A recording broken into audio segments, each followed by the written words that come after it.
the country, you have to play by the rules. You've consistently identified that vote by mail in this country has become rife with fraud. So what this executive order is going to do is to ensure that each state's election officials are provided with a comprehensive view of who the eligible voters in their jurisdiction actually are. And then it orders the Postmaster General, the U.S. Postal Service, to take bold new measures to verify that ballots both being sent to people are being sent to people who are eligible to vote, and then that ballots being returned are being properly returned by eligible voters only.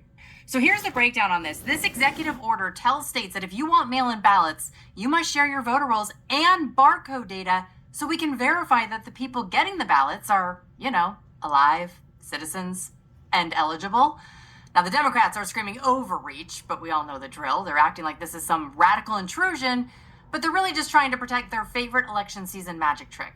See, without mass mail-in ballots and zero oversight, how are they supposed to keep the ballot harvesting machine humming along? And with voter roll checks, they lose millions of illegal votes, millions.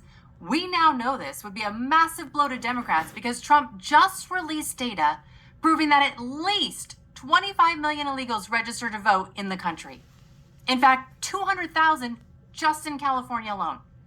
That's why they're fighting this tooth and nail. They can't win without the chaos. But of course, the left-wing establishment went straight to their Rolodex of activist judges. They've been trying to tie the administration up in knots for weeks. You've got a judge in Boston trying to keep a blockade on for at least a dozen states. And then the main culprit, federal judge Emmett Sullivan, a Clinton appointee, who tried to bring the whole thing to a screeching halt. But here's the breaking news that has the Democrats sweating bullets. The D.C. Circuit Court, the big leagues, just stepped in. They looked at Judge Sullivan's blockade and basically signaled he jumped the gun. The D.C. Circuit basically told the United States Postal Service that you're allowed to keep moving forward with these integrity measures while we hash this out in court. And get this, the judges specifically ruled that if the United States Postal Service is blocked from doing this, they would suffer irreparable harm. Because, as they put it, there can be no do-over once the midterm election happens. They're finally treating the integrity of our elections like it's actually important.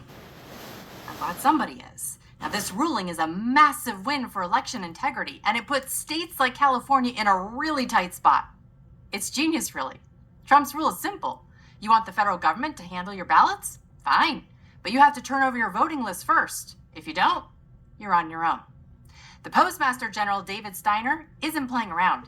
He's essentially saying, look, I'm not going to be an accomplice to a felony because it's a crime to hand a federal ballot to someone who isn't eligible, and Steiner wants no part of that action.